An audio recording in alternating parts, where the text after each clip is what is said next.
Selatan. Perlu kita ketahui, buah leci merupakan buah subtropis yang berasal dari provinsi Fujian dan Guangdong, Cina. Budidaya buah leci di daerah tersebut telah berlangsung sejak ribuan tahun yang lalu. Walau begitu, ternyata tanaman leci juga bisa mentoleransi iklim tropis seperti di Indonesia. Selain memiliki rasa yang manis dan menyegarkan, buah leci dikenal memiliki rendah kalori dan kaya akan serat. Pohon leci bisa tumbuh dengan baik di udara yang sejuk dan ketersediaan banyak air, tanpa menggenangi pohon leci. Dataran tinggi dengan ketinggian lebih dari 700 meter di atas permukaan laut merupakan daerah yang cocok untuk pertumbuhan pohon leci.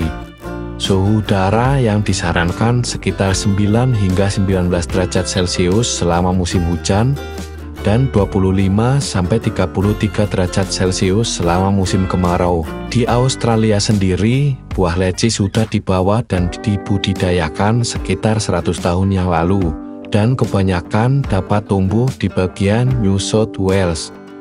Pada video kali ini, saya akan membahas pertanian leci yang ada di negara Australia, tepatnya di Queensland, 75 km di utara Brainscape, yang memiliki luas lahan hingga 9 hektar. Seperti buah pada umumnya, buah leci juga dapat dibudidayakan melalui biji. Namun, untuk mendapatkan biji leci yang cepat berbuah dengan sifat unggul yang sama dengan induknya, petani biasa menggunakan teknik cangkok ataupun teknik okulasi. Keduanya memiliki keunggulan dan kekurangan masing-masing. Kegiatan ini dimulai dengan bekerja mengecek kondisi batang-batang yang dicangkok pada indukan pohon leci. Selanjutnya, memotong dan memindahkan ke pot yang kemudian akan dipindahkan ke tempat pembibitan. Untuk melindungi bibit leci cangkok dari teriknya sinar matahari di awal pertumbuhan, para pekerja akan melindungi bibit leci dengan menempatkan paranet yang digunakan sebagai atap untuk mengurangi intensitas cahaya matahari. Selanjutnya, pada masa penanaman atau penyulaman, pekerja akan menggali tanah sebagai lubang tanam. Setelah lubang tanam tersedia, pekerja akan memberikan pupuk dasar yang terbuat dari kompos dan kemudian memasukkan bibit leci. Selanjutnya menutup dengan tanah yang diakhiri dengan kompos lagi. Hal ini dilakukan untuk memenuhi kebutuhan nutrisi pada awal pertumbuhan pohon leci ini. Selama masa perkembangannya, pohon leci akan mengalami banyak pemangkasan. Hal ini bertujuan untuk membatasi pohon leci tumbuh terlalu tinggi dan juga merangsang cabang-cabang tumbuh dengan bentuk bulat sehingga akan menghasilkan banyak batang dan cabang yang memproduksi buah leci. Seperti buah tropis lainnya, pohon leci juga memerlukan perawatan intensif seperti penyiraman dan pemupukan.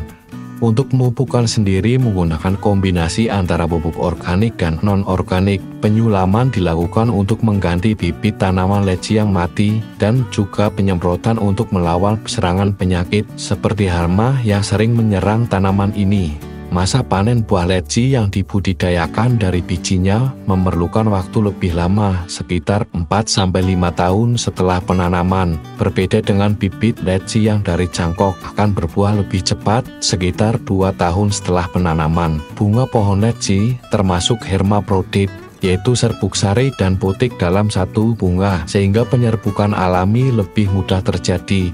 Akan tetapi, supaya polinasi atau penyerbukan lebih maksimal untuk pertanian yang luas seperti ini, para pekerja akan memanggil peternak lebah untuk membawa lebahnya ke kebun leci pada musim bunga. Hal ini bertujuan untuk membuat persentase penyerbukannya lebih tinggi, sehingga akan menghasilkan bakal buah dan panen buah leci yang akan lebih banyak. Setelah penyerbukan berhasil dan bunga telah berubah menjadi bakal buah, para pekerja akan menutupi seluruh bagian pohon dalam barisan perkebunan buah leci untuk melindungi buah dari berbagai macam serangan hama. Hama buah leci yang sering menyerang di Australia adalah kelelawar besar dan beberapa hewan herbivora lainnya. Jaring pelindung ini akan dilepas setelah buah leci matang sempurna dan mendekati musim panen. Pada musim panen, para pekerja diturunkan untuk memanen buah leci dengan cara manual. Beberapa pekerja bertugas untuk memanjat dan memetik buah leci, dan sebagian lainnya di bawah untuk mengumpulkan hasil panen. Selanjutnya hasil panen ini akan dibawa ke pabrik pengemasan. Di pabrik pengemasan buah leci akan dicuci dan dibersihkan. Selanjutnya buah leci akan dibawa ke ruang produksi di mana para pekerja senior bertugas untuk melepas buah leci dari tangkainya. Buah leci yang sudah dipisahkan ini akan diletakkan melalui konveyor berjalan yang akhirnya menuju ke ruang pengemasan. Buah-buahan ini selanjutnya didistribusikan ke swalayan di Australia dan beberapa negara lainnya.